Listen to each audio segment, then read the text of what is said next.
Wow, Washa Stephanie. Yeah, so we have left Sevilla and we are in Madrid, and our hotel room is so tiny that we're spending more time in places like this. How cute is this cafe? Right? Okay, so I want to get serious here, but I do need to put you down. How is that? There we go. I'm just gonna do this and be all casual with you. Yeah. I have no idea why I just did that. Okay. So, here's the deal. I've been thinking about when you learn things as an adult, how much look at all these pretty flowers. Anyway, how much each word or phrase is attached to a story. And I don't just mean the stories you read if you're doing a graded reader like I'm doing, or if you see it in a newspaper or you hear it within a story that somebody's telling you. I mean like the story of when you learned it. Like, we were in a grocery store last night, and we've been in Spain for about 2.5 weeks now. And we were in a grocery store last night, and there have been certain phrases that I haven't been able to remember. Like when they ask us if we want anything else in a restaurant or in the grocery store, because I get a lot of the pre-made stuff because it's freaking awesome and really cheap when we've splurged on lunch. Anyway, so I've been struggling with what to say, and I haven't really been researching any of the language or looking up like common phrases or anything because of a number of reasons. So I've been kind of trying just to remember, and last night I was so tired and I was so like excited because I got these 3 things, and sometimes I'll get a variety of different things hoping that I like 2 of the 3 things. And I did, yay. And so I was so excited about all of this happening and so ready to get home to relax because we were walking all day. And so am I getting it right or trying to remember too much filter, those things were way down. And all of a sudden, like out of nowhere, I recognized that the guy said, the man behind the counter, said, what else do you need? Something, I'll go mas or something? I don't remember the whole phrase. And I just turned around and said no mas. And I just kind of looked at myself like, I don't remember knowing that. I don't remember saying that. And it's not a terribly complicated phrase, and I probably should have added por favor, but it just flew out of my mouth. And I'm like, where did that come from? That's one of the few phrases that I don't remember a story about. I don't remember when I learned that, but surely I must have used that a number of times because I ate out a lot when I lived in Buenos Aires. Like a lot. Like it was cheaper, just like it was cheaper to have like a bottle of the house wine in Rome than it was to actually drink water. It was cheaper to eat in restaurants than to try to cook. A lot of places are like that. Vietnam was like that too. So I ate out a lot in Buenos Aires. So I'm guessing I must have said something like that then, or maybe in stores or something. But for some reason it didn't come back to me for 2.5 weeks, and then all of a sudden, poof, there it goes in my head. So that's an example of language that I've obviously used before that isn't attached to a story. So now let me explain what I'm talking about with the stories, and I'm still trying to figure out when did I use this phrase. Anyway, let me think of a story. Like when I think about mira, like look, M-I-R-A, right? Mira. Oh, mira. Okay, like look at something.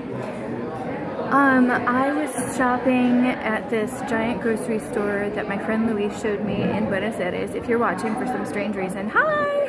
Strange reason because I think I've lost touch. I don't know. Anyway, which is unfortunate. But anyway, we went with him, his wife, and his, I think, 2 or 3-year-old child. And I knew this verb. I knew to look, mirar. I knew that word.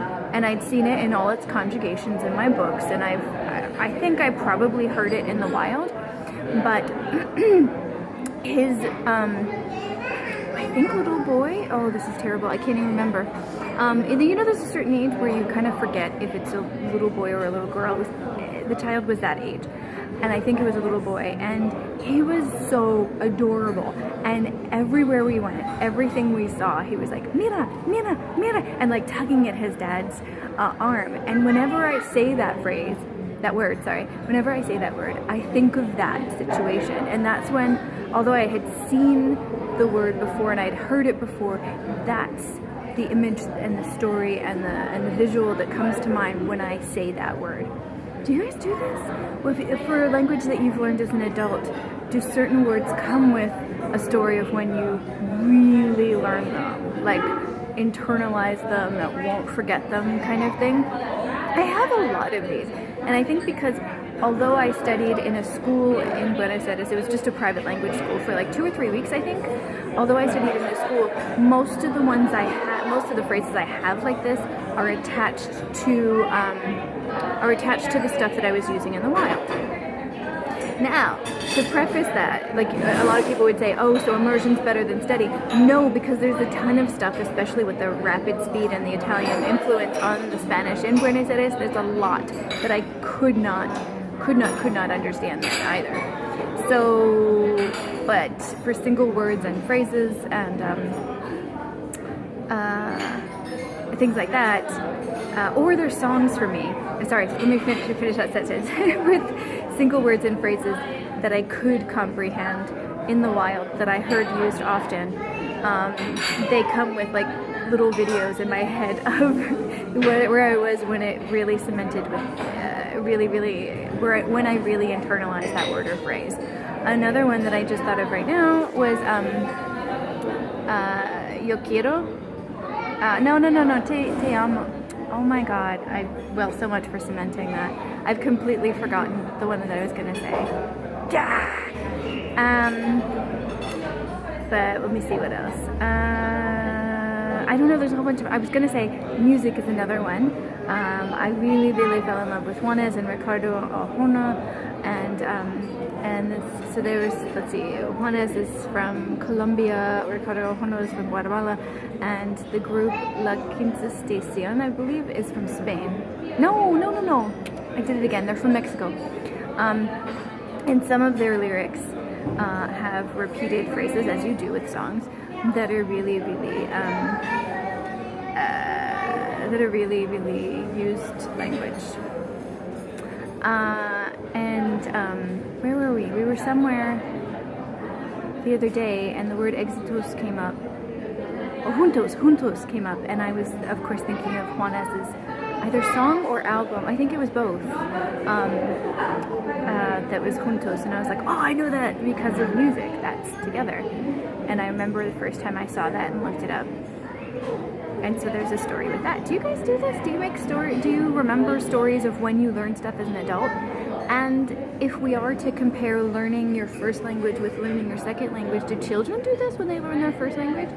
I seriously don't remember consciously learning much vocabulary when I was a child, or even when I was a teenager and we had harder texts and I read a lot on my own and came across things that weren't very familiar with me. I don't really have these kinds of moments of stories of vocabulary that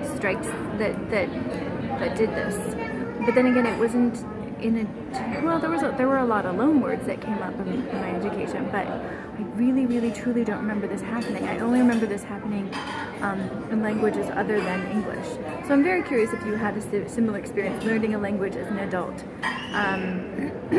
Yeah, so that's all.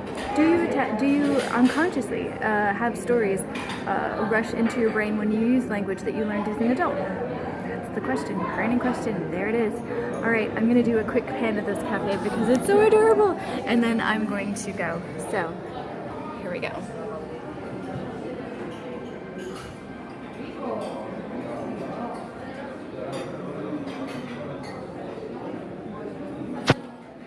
And yes, when I get home I am going to play with my Kindle and have more steady images for you. But for now, this is me signing off from a lovely cafe in Madrid, Spain. Thank you, and satien, ciao, adios, hasta luego, and all of that good stuff. Bye-bye.